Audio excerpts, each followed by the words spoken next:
Welcome to the What's Happening Birmingham video podcast.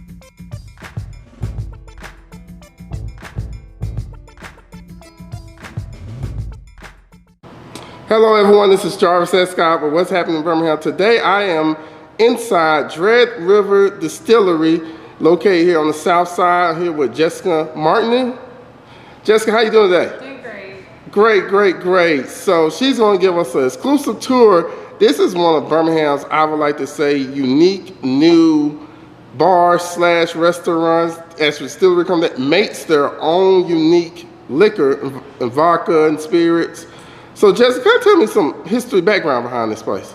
So we opened up in 2019. We distill everything from whiskey, bourbon, rye, vodka, rum, and agave, and gin. Oh wow, okay. We craft a few beers. Everything is handcrafted, locally distilled here in Birmingham. Okay, so we're going to do a tour of the venue, but we're also going to do a tour of the actual distillery. Yes. So let's start off. All right, so I'd like to show you our bar here. It is our main attraction. When you come into the door, you're going to just be welcomed and greeted right here. Get your handcrafted cocktail. Let me show you some of our private rooms. Each room is independently designed and unique in its own way. We host everything from birthdays, anniversaries, private functions. Oh wow. This would be considered our lounge 1 or red room. Okay. Now, how many people can fit in this room? You can comfortably seat about 10 to 15 in here. We do up to about 20. Anything larger we'll reserve outside. Each room is going to come with a large screen TV and a sound bar. Next room. This is one of my favorite rooms. This is our lounge 2. You can see the individual seating in here that creates either private or more confined function. And how many people can fit in here? You can seat up to 12. We've had up to 15 to 25 in here. So since you've been open, what type of events have you all hosted so far? We've done holiday parties, private corporate functions, anniversaries, birthdays, weddings, receptions. You name it, we've done it. All right. Okay, where are we now? Here you can find all of our merchandise. We sell shirts, glasses, hats, and even our bottles. Oh wow. And I do like the signature glasses you all have. They're the same ones that we use behind the bar. And here you can see where we all of our bottles that we distill here at Dread River. Oh.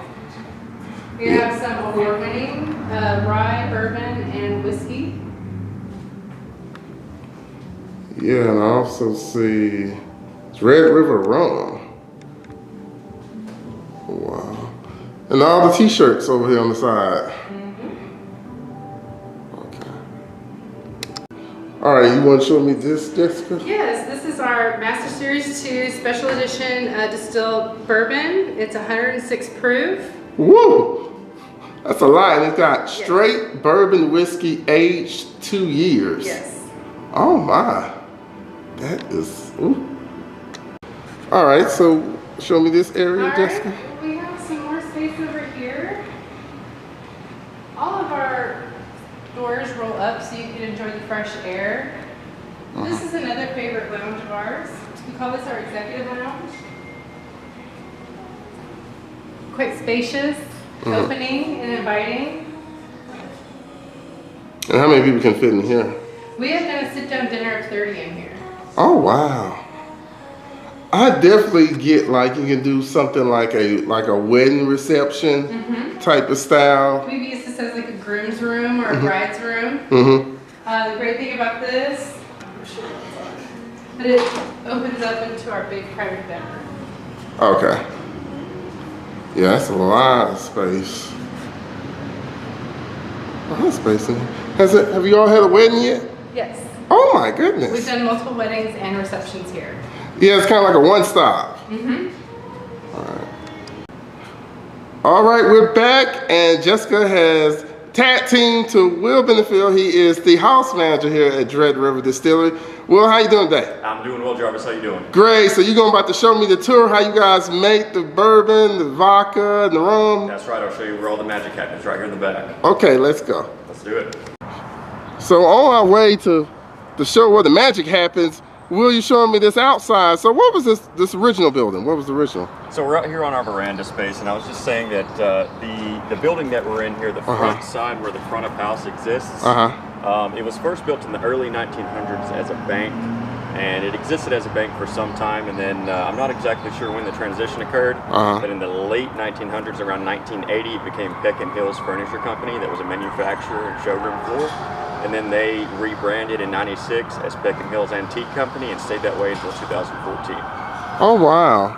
And as you all can see, we're close to UAB, so you're going to hear all them the fire alarms. But, man, I can see this definitely with Iron Bowl coming up. Absolutely, yeah. It's definitely space. Some mural painting here on Birmingham Breadworks that we share the veranda space with here. So it's a lovely place for outdoor events, and this is where I spend most of my time when I'm not too busy inside. Okay. Now we're here in the back. So Will, I see, where are these big bags?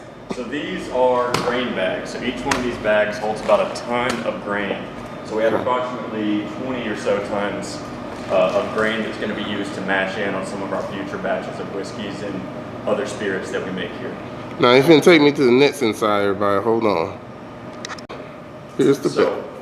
This right here is the area where we store our barrels that are aging our spirits in, most of them being our whiskeys.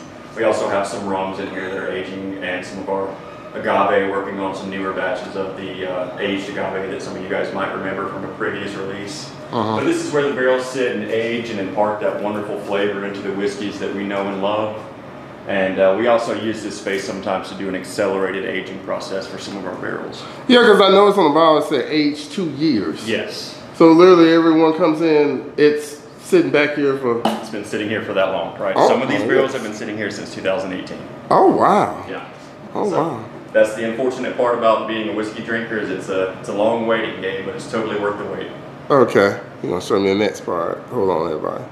All right, so right here, this equipment is where those grains that we talked about, this is where they start the journey in becoming the spirits. So this is where we mash in by taking those grains that have been milled up real finely. We throw them into this mash kettle right here, and we add a lot of water to it and bring it up in temperature.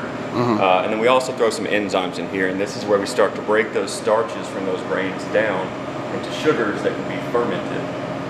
We'll boil this a little bit, and then from here, we'll transfer it into these fermentation tanks, and this is where we start to convert what is currently known as the wort, which is like a runny oatmeal is what it looks like.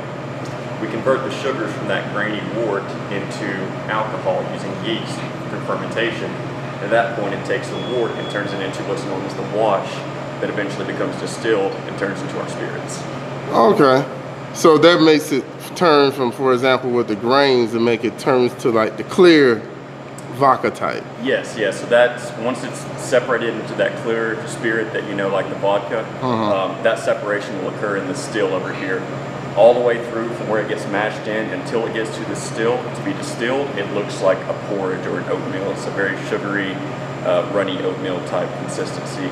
And at this point, it becomes an alcoholic type oatmeal. So I know, I guess not really being like a vodka enthusiast or even rum or whiskey, from doing this, you could tell the difference. Like, you know, like somebody, they blindfold you, you can tell the difference between Crown or Jack Daniels. You could almost do yes difference. and no. Each, especially when you're talking about your different whiskeys, each one of the whiskeys will have different mash bills, and a mash bill is just basically the list of ingredients that goes into that to make the base wort that will get fermented and distilled.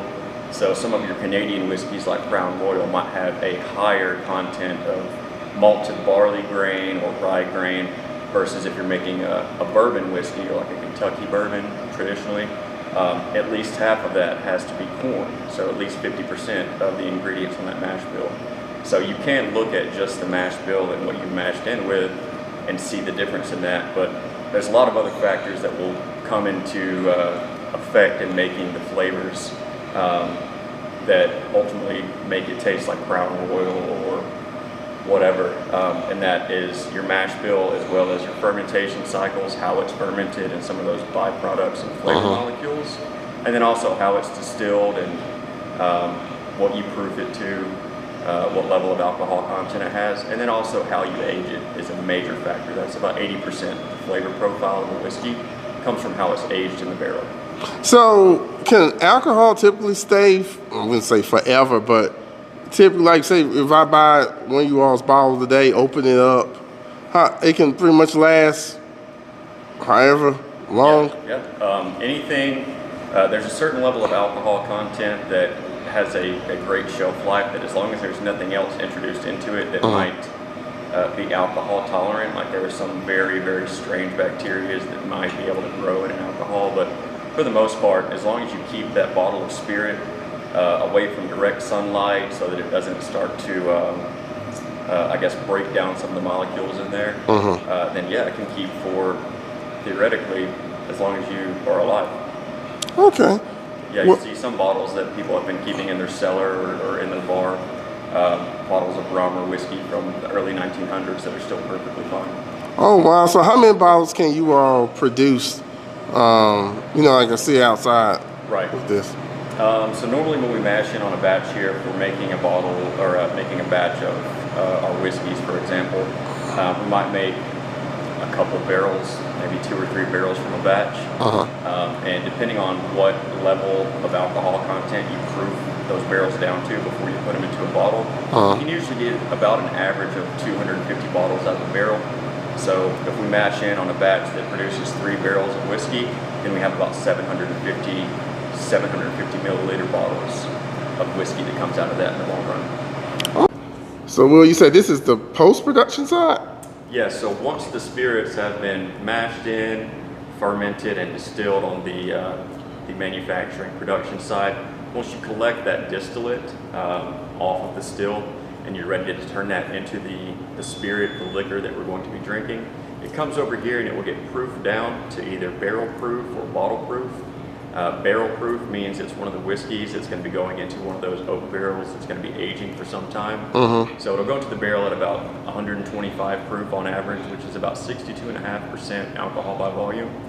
If it's one of our clear spirits like vodka, rum, gin, or blue agave spirit, it doesn't need to age in a barrel, so it gets proofed down to bottle proof. And proofing is just a fancy word that basically means to water it down or dilute it to a certain level. So we'll proof it down to bottle proof, which is about 80 proof or 40% alcohol by volume for most of those. And then we'll bottle it right here at this bottling station. And we will hand seal, hand label every one of those bottles that we sell. It all happens right here on the post-production side and then gets put into cases to either be pulled up front to make into delicious cocktails or sold at our bottle shop, or it will get distributed out to stores across the United States. Okay, well, thank you for providing. This has been a great tour today.